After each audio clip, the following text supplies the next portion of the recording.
बिस्मिल्लाहिर्रहमानिर्रहीम, अस्सलामु अलैकुम। प्रोग्राम कैपिटल टुडे के साथ आपका मेज़बान रज़ा सैयद हाजिर खिदमत है। उम्मीद है आपका इख्तिताम हफ्ता अच्छा गुजरा होगा। नाजरीन, पाकिस्तान में इस वक्त सबसे अहम तरीन खबर जिसका चर्चा इख्तिताम हफ्ता से जारी है, कल रात भी हम खुसूसी नशरियात के साथ आपके साथ मौजूद थे, और वो है वज़ीर आज़म जनाब इमरान खान साहब का अपने रफ़क़ाए कार के साथ दौरा अमरीका। अब से ठीक 1 घंटे के बाद, यानी पाकिस्तानी वक्त के मुताबिक रात 9 बजे वाइट हाउस में अमरीकी सदर ट्रंप और पाकिस्तानी वज़ीर आज़म जनाब इमरान खान के दरमियान 1-on-1 मुलाकात शुरू होने जा रही है। इस वक्त वाशिंगटन में क्या सूरत हाल है, वाइट हाउस के बाहर और वाइट हाउस के अंदर क्या माहौल है, इसके ऊपर हम आपको आगाह करने के लिए सीधे लेके जा रहे हैं वाशिंगटन, जहां पर इस वक्त GTV के ब्यूरो चीफ जनाब मतीन हैदर साहब हमारे साथ मौजूद हैं। मतीन हैदर साहब, अस्सलाम वालेकुम। मतीन हैदर साहब, सुन सकते हैं हमें? जी बिल्कुल सुन सकता हूँ। मतीन हैदर साहब, क्या सूरत हाल है इस वक्त वाइट हाउस के बाहर, क्या माहौल है, आप कहां पर मौजूद हैं? जी रजा सैयद साहब, बहुत शुक्रिया। इस वक्त यहाँ जो है वो सुबह के जो है वो 11 बजे, और मैं इस वक्त व्हाइट हाउस में बिल्कुल इस वक्त जिस वक्त मैं आपसे बात कर रहा हूँ, फोन मेरे पास है, मैं व्हाइट हाउस में अंदर एंटर हो रहा हूँ। व्हाइट हाउस के बाहर का और अंदर का दोनों का माहौल मैं आपको बताता हूँ। बाहर का माहौल जो है वो सियासी एतबार से बहुत गर्म है। अच्छा। सैकड़ों की तादाद में जो PTI के वर्कर्स हैं वो अपने महबूब वजीर आजम को वेलकम करने के लिए यहाँ मौजूद हैं, चूंकि थोड़ी देर में वजीर आजम इमरान खान साहब जो है वो यहाँ पे तशरीफ लाने वाले हैं। और इसके साथ साथ जो अपोजिशन की पार्टीज हैं, MQM, मुस्लिम लीग नून, वो वजीर आजम के खिलाफ जो है वो भी सख्त रहा है और वो मुजाहरा कर रही हैं। अंदर जो माहौल है इस वक्त, जो वजीर आजम इमरान खान की टीम के दीगर अरकान हैं वो यहाँ तशरीफ ला चुके हैं, और उनके इस्तकबाल की मुकम्मल तैयारियां यहाँ पर आमद पर उन्हें यहाँ पे इनका पुरतपाक खैर मकदम किया जाएगा। और व्हाइट हाउस के जो अंदर जहाँ पर एंट्रेंस है वहाँ पे अमरीकी सदर खुद इनका इस्तकबाल करेंगे। उसके बाद दोनों रहनुमाओं की 1-on-1 मीटिंग है। ये कितनी देर चलती है ये तो दोनों रहनुमाओं पे, लेकिन कहा यह जा रहा है कि 20 से 25 मिनट 1-on-1 मीटिंग होगी। इसके बाद वफूद की सतह के मुज़ाकरात होंगे, जिसमें हमारे वज़ीर ख़ारिजा भी शामिल हैं और आर्मी चीफ भी शामिल हैं। तो वफूद की सतह के मुज़ाकरात के बाद फिर लंचियन दिया जाएगा। तो रज़ा साहब, कमो बेश आज की मुलाकात वर्किंग लंच समेत 2.5 से 3 घंटे तक व्हाइट हाउस में जारी रहेगी।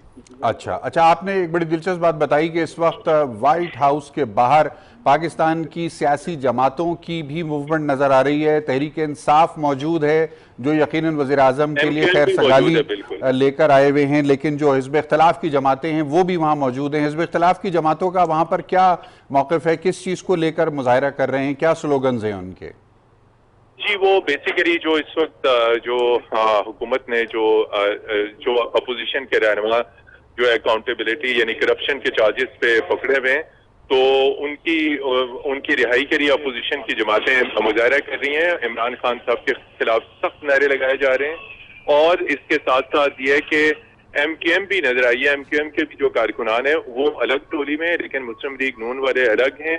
पीपल्स पार्टी का कोई कारकुन नजर नहीं आया, लेकिन मुस्लिम लीग नून और MQM जो है वो ज्यादा मुतहरक है। इसके अलावा कुछ और पाकिस्तानी भी हैं जिसके जो जज्बात हैं वो अपने उन जज्बात का इजहार कर रहा है। लेकिन थोड़ी देर पहले तक हमने देखा कि शदीद नारेबाजी हुई मुस्लिम लीग नून और PTI के वर्कर्स के दरमियान। लेकिन अब हैरानी की बात यह है कि गुज़िश्ता शब जब वज़ीर आज़म पाकिस्तानी से खिताब कर रहे थे पाकिस्तानी अमेरिकन से, तो 25,000 अफराद थे वहाँ। बहुत बार उनसे कहा गया कि कल वो व्हाइट हाउस के बाहर पहुंचे, लेकिन आज जो PTI की प्रेजेंस थी वो हजारों की बजाय अब महज चंद 100 लोग हैं। इस वक्त व्हाइट हाउस के बाहर हैं, वज़ीर आज़म को वो वेलकम करेंगे। इस वक्त व्हाइट हाउस के सामने जो पार्क है, पार्क में तमाम सियासी कारकुनान जो हैं उनको सिक्योरिटी ने पार्क में कर दिया है। नारेबाजी उनकी जारी है, बड़ी तादाद में मीडिया उनकी भी कवरेज कर रहा है। तो ये सूरत हाल है। लेकिन जो अहम तरीन मीटिंग है रजा साहब, वो यकीनी तौर पे वज़ीर आज़म इमरान खान साहब की और अमरीकी सदर ट्रंप के दरमियान है, 1-on-1, और फिर वफूद की सतह पे, जिसके ऊपर सारी नजरें लगी हुई। सही। अच्छा मतीन हैदर साहब, जो अमेरिका का मीडिया है वो अब तक इस हवाले से क्या कवरेज रही है उसकी, वो किस तरह से हाईलाइट कर रहा है इमरान खान साहब के इस दौरे को? जी जरा दोबारा पूछिए। अमरीकी मीडिया में किस तरह से रिपोर्ट हो रहा है दौरा अमरीका वजीर आजम जनाब इमरान खान साहब का? जी बिल्कुल, जहाँ तक अमरीकी मीडिया का ताल्लुक है तो अमरीकी मीडिया आज से इनके दौरे को रिपोर्ट करना शुरू करेगा, क्योंकि उससे पहले जो पाकिस्तानी कम्युनिटी के साथ इनकी मुलाकातें और वो चीजें, उसमें अमरीकी मीडिया की दिलचस्पी कतई नहीं है। आज जब यहाँ पे इनकी मीटिंग होगी तो इसको अमरीकी मीडिया रिपोर्ट करेगा। अभी तक कोई एज सच बड़ी सुर्खी, कोई बड़ी चीज आई नहीं, चूंकि इस तरह की कोई मुलाकात अभी तक वजीर आजम की अमरीकी हुकाम के साथ हुई नहीं है। आज से इनकी अमरीकी हुकाम के साथ जो मुलाकातें हैं, तो आज हम देखेंगे कि अमरीकी टीवी नेटवर्क पे और कल यानी सदर ट्रंप और वजीर आजम की इमरान खान की मीटिंग को वो किस तरह, चूंकि अमरीकी जराए ब्लॉग के अपने भी जराए हैं, वो यकीनी तौर पे कुछ सोर्सेज से अंदर की इंफॉर्मेशन हासिल करके रिपोर्टिंग करेंगे कि इस मीटिंग के अंदर क्या हुआ। तो जराए ब्लॉग, अमरीकी जराए ब्लॉग की रिपोर्टिंग, उनका एंगल और तमाम चीजें कल हम आपको बेहतर बता सकेंगे। बहुत बहुत शुक्रिया मतीन हैदर साहब, आपने वक्त दिया। अगर मुमकिन हुआ तो हम शायद दोबारा आपसे रब्ता भी करेंगे प्रोग्राम के दौरान और मजीद ताज़ा तरीन अपडेट्स आपसे हासिल करेंगे। स्टूडियो में मौजूद हैं इस वक्त हमारे साथ ब्रिगेडियर रिटायर्ड हारिस नवाज साहब, सीनियर तज्ज़ियाकार हैं। हारिस नवाज साहब, अस्सलाम वालेकुम। वालेकुम अस्सलाम। वज़ीर आज़म जनाब इमरान खान साहब का पहला दौरा अमेरिका का, कल इस हवाले से एक बहुत ही अहम डेवलपमेंट हुई, क्योंकि उस डेवलपमेंट का हुकूमती सतह के ऊपर कोई बंदोबस्त नहीं किया गया था। पाकिस्तान तहरीक इंसाफ के कारकुनान और अमेरिका में जो उनका तंजीमी सेटअप है, उनकी तरफ से एक बहुत बड़ा पब्लिक मोबिलाइजेशन का मुजाहरा उस वक्त देखने को मिला कि जब वज़ीर आज़म जनाब इमरान खान साहब के इस्तकबाल के लिए और उनके तकरीब से खिताब को सुनने के लिए हज़ारों की तादाद में पाकिस्तानी वाशिंगटन में जमा हुए। याद रहे कि इस कहा जा सकता है कि अमेरिका की तारीख में ये पाकिस्तानियों का सबसे बड़ा इज्तिमा था। इस इज्तिमा को लेकर गो के अभी अमेरिकी मीडिया में, जैसा कि मतीन हैदर साहब ने बताया, कि कोई काबिल ज़िक्र रिपोर्टिंग नहीं है, लेकिन क्योंकि सदर डोनाल्ड ट्रंप खुद एक पॉपुलिस्ट अप्रोच रखने वाले सियासी रहनुमा हैं और यकीनन डोनाल्ड ट्रंप साहब को कल के जलसे के हवाले से और पाकिस्तानियों के इज्तिमा के हवाले से इत्तला ज़रूर मिल गई होगी। तो आपको क्या लगता है, खान साहब की आज जब मुलाकात होगी तो डोनाल्ड ट्रंप साहब के ऊपर ये इंप्रेशन भी होगा कि इमरान खान को सिर्फ पाकिस्तान में ही नहीं बल्कि अमेरिका में रहने वाले हज़ारों लाखों पाकिस्तानियों की हिमायत भी हासिल है और इसका कोई लेवरेज होगा जो ट्रांसलेट होगा पाकिस्तान के हक में? देखें, ये जो कल जलसा हुआ है ये एक बहुत अहम था और जितना फ़कीतुल मिसाल जलसा हुआ है, मुझे तो ऐसे लग रहा था जैसे लाहौर में यादगार पाकिस्तान में जलसा हो रहा है और वही स्पिरिट थी, वही नारे थे, वही झंडे थे, वही बातें हो रही थी।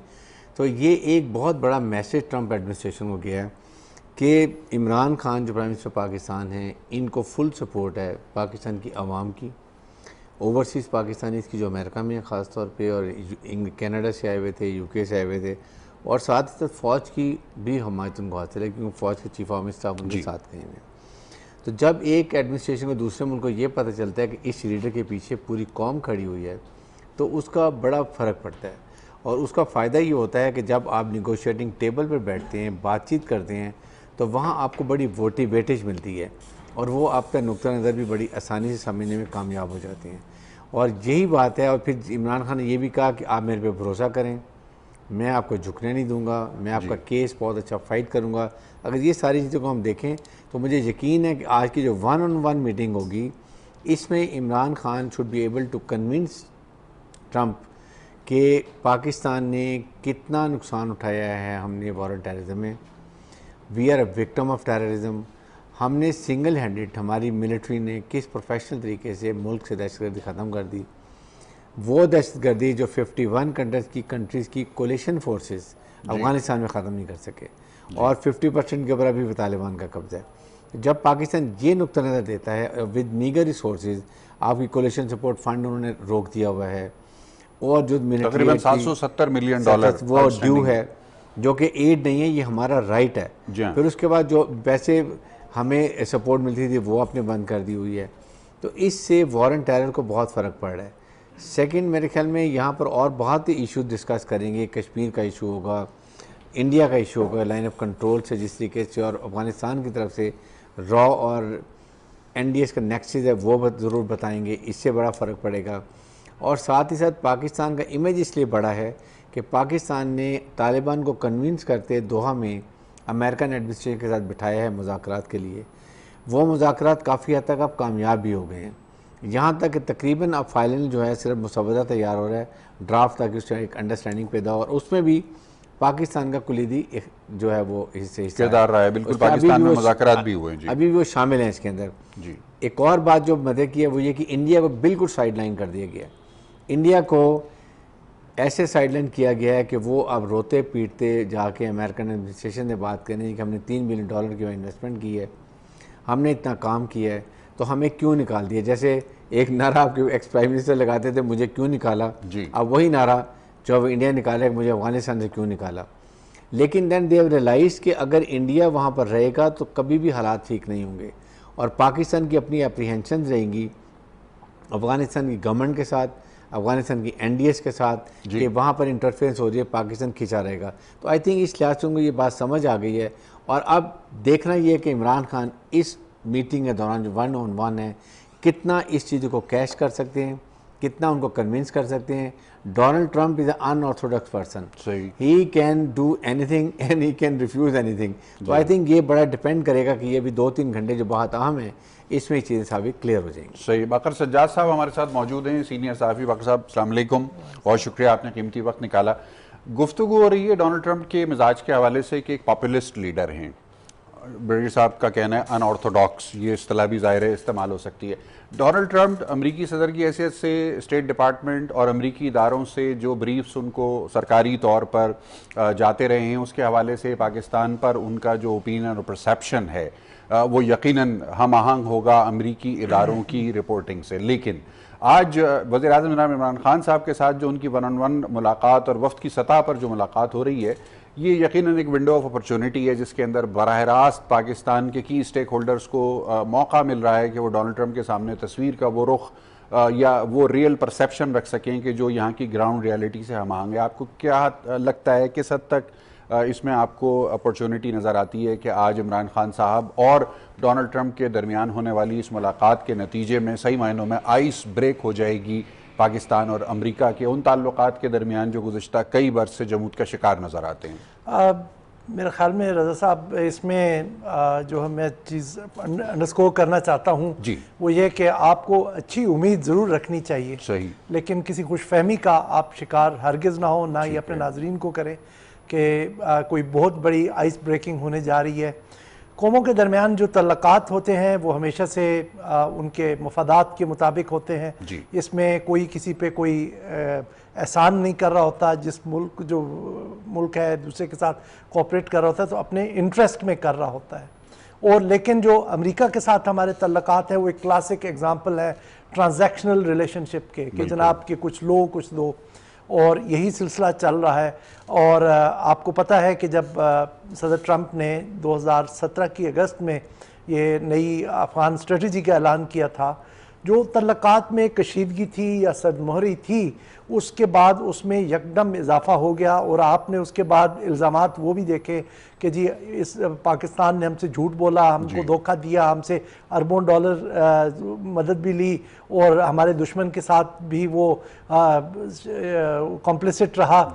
ये सब चीज़ें हुई। उसके बाद आपकी आपकी एड सब ख़त्म की गई, आपकी मिलिट्री की आपकी जितनी ट्रेनिंग प्रोग्राम्स थे वो प्रेस्लर अमेंडमेंट की उन सैंक्शंस के बाद पहली दफ़ा ख़त्म हुए।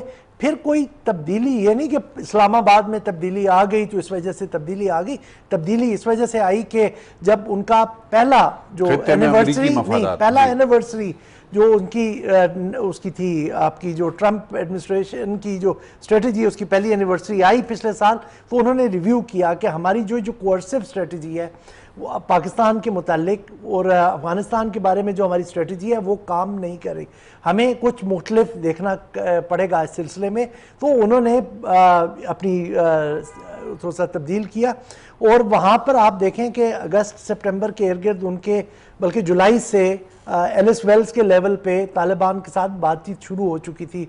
फिर जब नई हुकूमत बन गई, माइक पॉम्पे भी आ गए यहाँ पर, तो फिर जब उन्होंने देखा कि पाकिस्तान थोड़ा सा इस चीज़ पर रिसेप्टिव है कि जी अफगानिस्तान पर अमेरिका के साथ बातचीत करनी है, तो उन्होंने प्रेसिडेंट डोनाल्ड ट्रंप ने दिसंबर में आपको एक मुरासला लिखा जिसमें उन्होंने मदद आपसे मांगी और उसके बाद आपने अबू धाबी में मुलाकात कराई तालिबान की इंसिस्टेंस पर कि वो ज़्यादा कंफर्टेबल कतर में है जहाँ पे उनका सियासी दफ्तर है, मामलात उधर चले गए, 7 अदवार हुए। तो अब आपको ये सारे ये जो मुलाकात होने जा रही है वाशिंगटन में, इस चीज़ के तनाजुर में देखनी है। जहाँ तक आपने कहा कि डोनाल्ड ट्रंप अपने इंस्टिंक्ट्स पे फैसला करते हैं और जो आपके ऑफिशियल ब्रीफ्स हैं वाशिंगटन के, स्टेट डिपार्टमेंट के, पेंटागन के, CIA के, जो पाकिस्तान के बारे में वो सब नेगेटिव हैं, लेकिन पाकिस्तान के लिए सिल्वर लाइनिंग इसमें यह है कि डोनाल्ड ट्रंप चूँकि उन ब्रीफ्स की बेसिस पे करते हैं, ये देखते भी हैं, उनको उनकी जो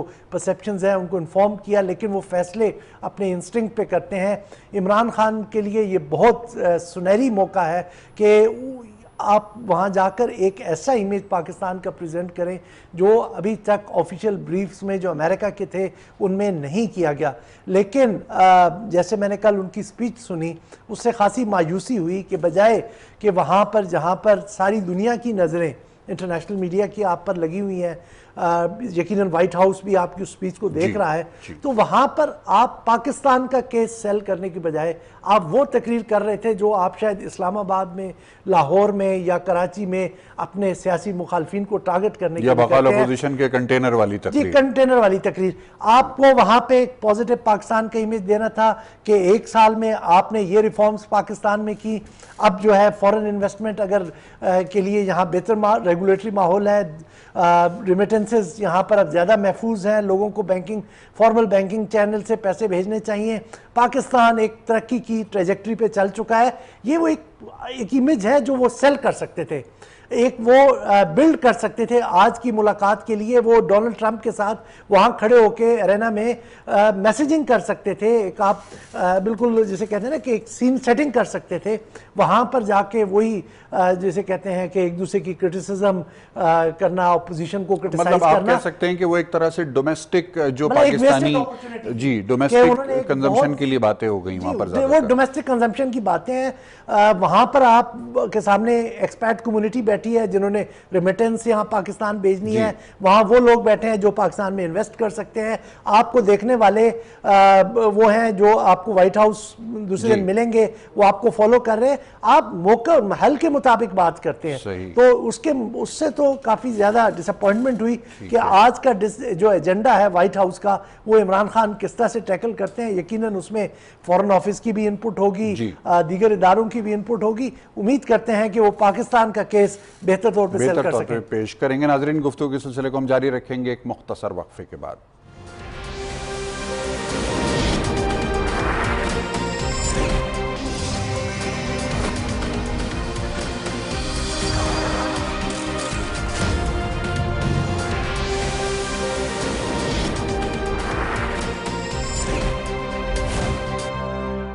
वक्फे के बाद खुश आमदीद। नाजरीन, हम कोशिश करेंगे कि शुमाली अमरीका में मौजूद सीनियर तज्ज़ियाकार जनाब हैदर मेहदी साहब से हमारा रब्ता हो, तो उनसे हम सूरत हाल जानें और क्या एक्सपेक्टेशंस हैं उसके ऊपर बात करें। हैदर मेहदी साहब क्या हमारे साथ मौजूद हैं? हैदर मेहदी साहब से जैसे ही हमारा रब्ता होता है हम गुफ्तगू उनकी तरफ लेके जाएंगे। ब्रिगेडियर हारिस नवाज साहब, सर ये फरमाइए कि एक्सपेक्टेशन मैनेजमेंट एक बड़ी स्पेशलाइज्ड किस्म की चैलेंज होता है। पाकिस्तान में जब तब्दीली सरकार आई 1 साल पहले, तो अवामी तवक्कुआत बहुत ज़्यादा ऊपर थी। गुज़िश्ता 1 साल के दौरान मुल्की मईशत के साथ जो कुछ हुआ वो आपके और हमारे सामने है। यकीनन अवाम की तवक्कुआत से काफ़ी मुख्तलिफ रही सूरत हाल।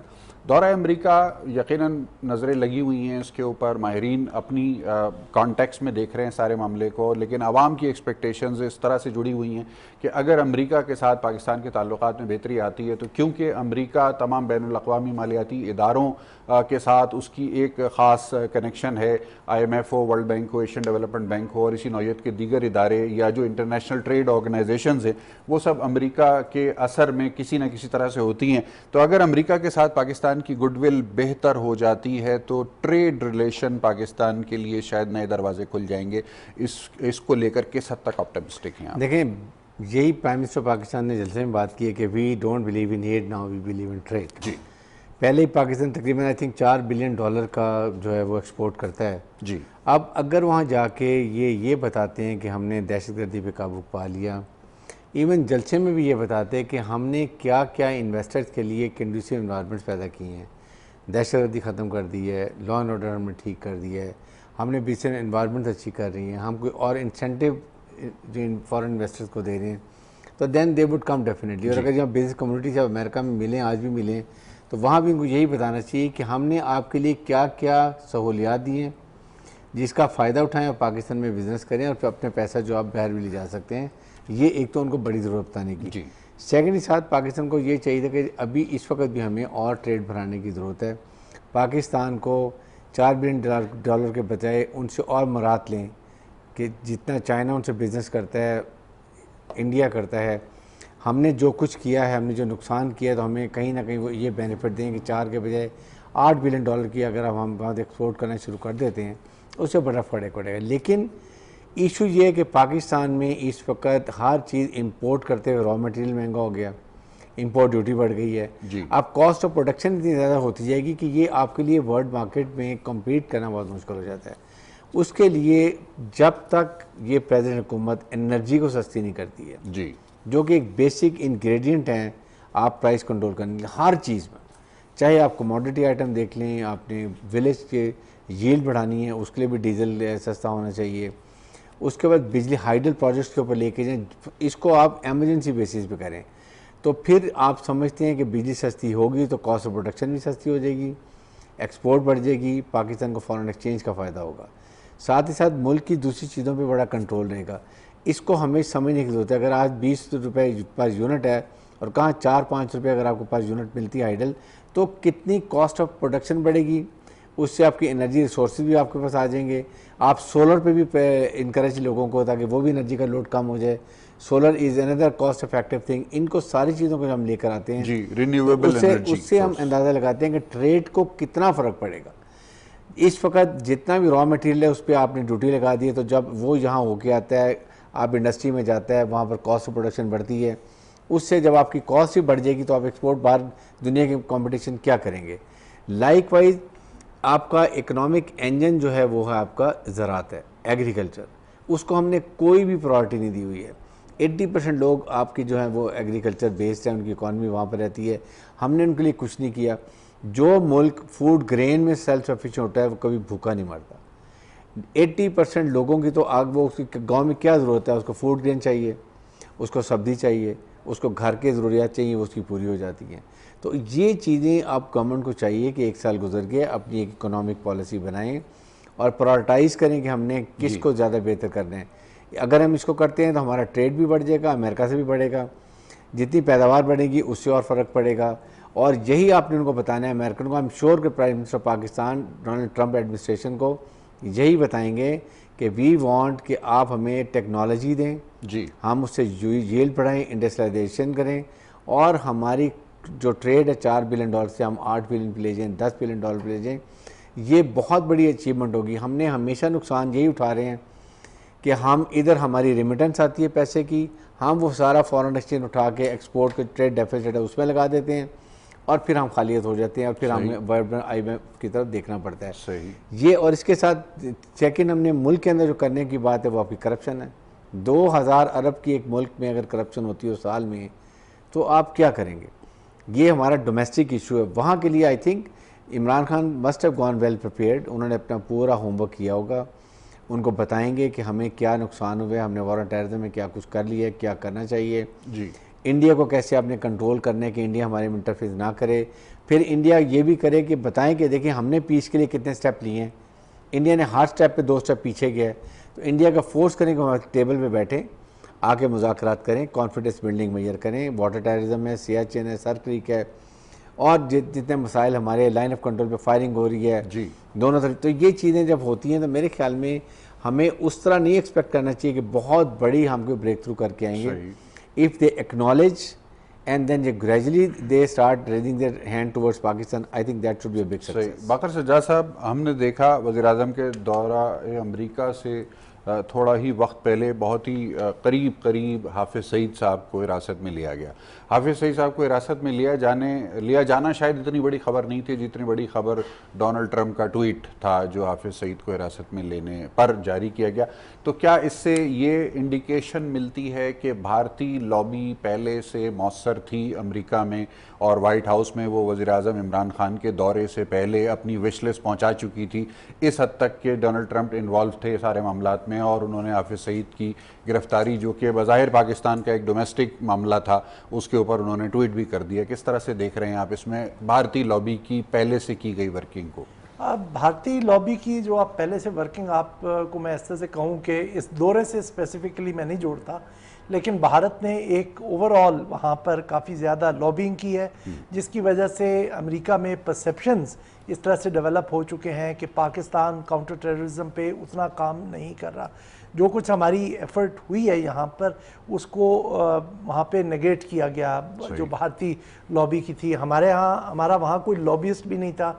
अभी हुकूमत ने अभी लॉबिस्ट रखा है लेकिन शायद ये बहुत छोटी एफर्ट है अभी इस लेवल पे कि इंडियन वहाँ पे इंग्रेस अमेरिकन जो सेंटर्स ऑफ पावर हैं वहाँ पर काफ़ी ज़्यादा है, चाहे वो जो अमेरिकन ऑफ इंडियन ओरिजिन है या जो दीगर इंडियन भारतीय जो जी वो वहाँ मौजूद हैं, वहाँ उनके थिंक टैंक्स में मौजूद हैं, उनको एक्सेस ज़्यादा है पॉलिटिकल सर्कल में, जी स्टेट डिपार्टमेंट में मौजूद हैं। जो अभी उनकी पीछे यूएन में उनकी परमानेंट रिप्रेजेंटेटिव थी निकी हेली, वो खुद एक इंडियन है, उनका हिंदुस्तानी नाम भी है जिनको उन्होंने अब निक्की को हेली के साथ जोड़ के और वो गोरी बन गई हैं। तो वो उनका इंग्रेस काफ़ी ज़्यादा है। जहाँ तक है कि ये जो भी हमने काम किया है, आपको मैं थोड़ा सा फिर जो मैं पीछे भी जवाब दिया था उसी तरफ ले चलूँ कि जब अमेरिका ने हमारे ऊपर ये कोर्सिव पॉलिसी शुरू की 2017 की अगस्त के बाद, तो उसका ये सिर्फ फ़कत यही नहीं था कि उन्होंने हमारी इमदाद बंद कर दी, हमारी फ़ौजी ट्रेनिंग के प्रोग्राम्स बंद कर दिए। उन्होंने बैनुल-अक़वामी इदारों में ख़ास तौर पे फाइनेंशियल एक्शन टास्क फोर्स वगैरह में जाके हमारा हाथ मरोड़ना शुरू कर दिया। वो हमें जिसे कहते हैं प्रेशराइज़ करना चाहते थे। तो अब जब इमरान खान वहाँ गए हैं तो आप इसको उस चीज़ से कनेक्ट करें कि इमरान खान जो अफ़गानिस्तान पे बात करेंगे तो उसके के जो तावन उनको ऑफ़र करेंगे या उनसे मांगेंगे तो उस पर कमिट करेंगे, उसके बदले में क्विड प्रो को इमरान खान क्या चाहते हैं। इमरान खान का जो इकॉनमी हमारा एक बहुत बड़ा मसला है, लेकिन उससे ज़्यादा मेरा ख्याल में इमरान खान जिस चीज़ पर एम्फसाइज़ करेंगे वो है कि किसी तरह भारतीय प्रेशर पाकिस्तान पे कम किया जाए, क्योंकि आपको पता है जो टेंशन्स पुलवामा के वाक़े के बाद हुई वो काफ़ी ज़्यादा हमारी इकोनॉमी पे एक ड्रेन था और वो उन पे उस पर इसरार करेंगे कि किसी तरह हमारी बातचीत शुरू हो और कुछ तनाव में कमी आए। अब उस तनाव में कमी लाने के लिए वो जो कंसर्न्स हैं जिसमें हाफिज सईद एक हैं और वो उसको एड्रेस करना चाहते हैं, प्लस वहाँ पर जो चीज़ें जिन चीज़ों पे वो परसेप्शन बेस्ड है कि किसी तरह हमने अपनी काउंटर टेररिज्म कमिटमेंट्स पे हम फेल हुए, उनको भी वो एड्रेस करना चाहते हैं। क्योंकि जब भी हमें ये कहा गया ना कि जी आपने काउंटर टेररिज्म पे वो काम नहीं किया, तो जवाब में वो सिर्फ हाफिज सईद की तस्वीर लगा देते थे कि देखें हाफिज सईद तो सड़कों पर फिर रहा है, वो मसूद अजहर तो ये कर रहा है, मसूद अजहर की लिस्टिंग नहीं हो रही। तो पाकिस्तान ने ग्रेजुअली अपनी परसेप्शंस बेहतर करने के लिए ये काम किया है। ये हम ये कहें कि हमने इंडियन लॉबी के प्रेशर के आगे आके किया है, नहीं, इस तरह से नहीं है। अगर दुनिया को कंसर्न है तो हम कोई एक आइसोलेटेड मुल्क होकर नहीं रह सकते, हमें लोगों की कंसर्न्स को यहाँ आप देखना पड़ेगा कि जनाब ये कंसर्न है। अब हाफिज सईद का ये नहीं है कि आपने उनको एक प्रोसेस में डाल दिया तो उनकी फेट सील हो गई है कि जनाब उन्होंने अब जेल में ही गुजारना है। एक ड्यू प्रोसेस है कि अगर उनके एलिगेशंस हैं वो जाके एक उस प्रोसेस में जाएंगे और अगर गलत हुए वो एलिगेशंस वो फिर से वापस आ जाएंगे। ऐसी बात नहीं है। पाकिस्तान को इस वक्त के जो एक आलमी सतह पर एक नेगेटिविटी पाकिस्तान के बारे में है, उसको दूर करने के लिए मेरा ख्याल में ये कोई गलत कदम नहीं था। सही है। अच्छा ब्रिगेडियर साहब ये फरमाइएगा कि बात हो रही थी कि अभी पाकिस्तान ने चंद रोज़ कबल वहाँ पर एक एग्रीमेंट किया है किसी कंपनी के साथ लॉबिंग और पब्लिक रिलेशनिंग के हवाले से, तो पाकिस्तानी वहाँ पर जलसे में तो आ गए, रैली वैली भी निकाल ली उन्होंने, नारे भी लगा लिए। आज मतीन साहब बता रहे हैं कि व्हाइट हाउस के सामने मौजूद नहीं है उस तादाद में कि जिस तरह की तवक्को की जा रही थी। तो क्या पाकिस्तानी कम्युनिटी जो अमेरिका में है वो किस हद तक संजीदगी से लेते हैं पाकिस्तान के लिए उस तरह की टेंजिबल लॉबिंग और उस तरह की टेंजिबल पॉलिटिकल प्रोसेस इनिशिएशन के जिस तरह से भारतीय लॉबी हमें वाज़े तौर पर नज़र आती है? देखें, ये हमने बड़ी दफ़ा देखा कि हमारी जो लॉबिंग है वो हमेशा वीक रही है और इंडियंस आर मच अहेड। मैंने खुद भी अमेरिकन विजिट किए हैं, वहाँ इवन उनके जो स्टडीज़ के थिंक टैंक्स हैं वहाँ पर इंडियन बैठे हैं। उनके स्टेट डिपार्टमेंट में जो पाकिस्तान का डेस्क है उसके ऊपर इंडियन बैठे हुए हैं, और साथ ही साथ जिसकी वजह से जितनी उनकी स्टडिंग थिंकिंग होती हैं वहाँ मौजूद हैं, तो पॉलिसी मेकिंग में वो कहीं ना कहीं इंडिया के लिए सॉफ्ट कॉर्नर क्रिएट कर लेते हैं। ये हमें लॉबिंग 6-7 साल से हम कह रहे थे, अब जाके उन्होंने को डिसाइड किया है। आई डोंट नो कितना बड़ा मुआहदा किया है, कितना उसको पैसा देंगे, but the result it should be result oriented कि एक साल में देखें कि इस लॉबिंग फर्म ने जो I think Holland and night है कि कितना ज़्यादा अफेक्ट किया। और क्योंकि जनरली इन लॉबिंग फर्म्स के साथ सेनेटर्स और कांग्रेसमैन जो होते हैं वो जुड़े होते हैं। जी बिल्कुल, वो साथ बेसिकली काम वो करते हैं। अब ये देखना है कि इस विज़िट में इमरान खान साहब की किससे मुलाकात होती है, पाकिस्तान का पॉइंट ऑफ व्यू कहाँ लेके जाते हैं। आई एम श्योर कि फॉरेन मिनिस्टर को एक एक पेजर लेके जाना चाहिए था ताकि वो आप सेनेटर और कांग्रेसमैन को देते जिसमें पाकिस्तान का पॉइंट ऑफ व्यू होता है। बिल्कुल, they don't have much time. जी 2-3 लाइन की आपको एक एक स्टेटमेंट होनी चाहिए थी ताकि वो उसको पढ़ लें, उनको समझ भी आए। ये सारी चीज़ें मैटर करती हैं। साथ ही साथ देखें, पाकिस्तानी वहाँ बहुत कंसर्न है और पाकिस्तानी बात बहुत कनेक्टेड भी हैं, तो उनको भी यूटिलाइज़ करना चाहिए। लॉबिंग फर्म्स के साथ they should also be connected कि उन्होंने कैसे अपने इंग्रेस लेके जाना है कांग्रेसमैन के साथ, सेनेटर्स के साथ, और वहाँ पर इंडियन जो लॉबिंग है ज़्यादा आगे हुई है उसको थोड़ा सा डिफीट करना है। और फिर ये जो लोग थे कल तो माशाल्लाह बहुत थे, ये देख कर very good impression of Pakistan. लेकिन आज मुझे हैरानी है, अदरवाइज़ हो सकता है कि अभी 1 घंटा रहता था तो लोग टाइम पर आ जाएँ, ज़्यादा हो जाएँ। आई एम श्योर कि ये इतने ज़्यादा होने चाहिए, कम से कम PMLN और MQ की स्ट्रेंथ ज़्यादा बहुत होनी चाहिए ताकि उनकी आवाज़ को दबाया जा सके और बताया जा सके कि कितने लोग प्राइम मिनिस्टर पाकिस्तान को व्हाइट हाउस में इवन वेलकम करने के लिए बैठे हुए हैं। तो ये अब आप डिपेंड करता है। लेकिन overall I think prime minister Pakistan should be able to convey much better Pakistan का नुक्ता नज़र डोनाल्ड ट्रंप को, जिस तरीके से वो बात करते हैं, जैसे उनका तरीक़ाकार है। आई एम श्योर कि वो कहीं ना कहीं कोई पॉइंट हिट करने में कामयाब होंगे। बेशक उसके असरात आपको 6 महीने मत मिलें, 3 महीने मत मिलें, लेकिन वो अपना फोकस अप्रोच से जाएंगे तो इसको एक्सेप्ट करना पड़ेगा। साथ ही साथ आई एम श्योर कि ट्रंप की अपनी भी होगी जो 1-on-1 बताएंगे कि उनकी क्या तहफ़्फ़ुज़ात हैं पाकिस्तान से वॉलंटरिज्म में और वो क्या एक्सपेक्ट करते हैं, CPEC के उनके क्या तहफ़्फ़ुज़ात हैं, फिर अफगान पीस प्रोसेस में क्या समझते हैं और ट्रूप्स का पुल करने में पाकिस्तान की क्या मदद चाहिए, पाकिस्तान के साथ उनको तालिबान को कितना और पुश करना है कि वो ये एक्सेप्ट जो मसवदा तैयार है उसको कर लें। बेसिकली डिफरेंस अभी भी यही आ रहा है कि अफगान तालिबान कह रहे हैं कि आप हमें ट्रूप्स पुल आउट की डेट दें, सही, और अमेरिकन ये चाहते हैं कि तालिबान उनको ये गारंटी दें कि जब हम पुल आउट करते हैं कोई फौरन दहशतगर्द वहाँ आके पनाह नहीं लेंगे और उनके खिलाफ कार्रवाई नहीं करेंगे। यानी अमेरिका अपने मफादात के तहफ़्फ़ुज़ के लिए उसको एक केयरफुली निगोशिएटेड प्रोसेस के तौर पे आगे लेके चलना चाहेगा। गुफ्तगू के सिलसिले को नाज़रीन जारी रखेंगे एक मुख्तसर वक्फे के बाद।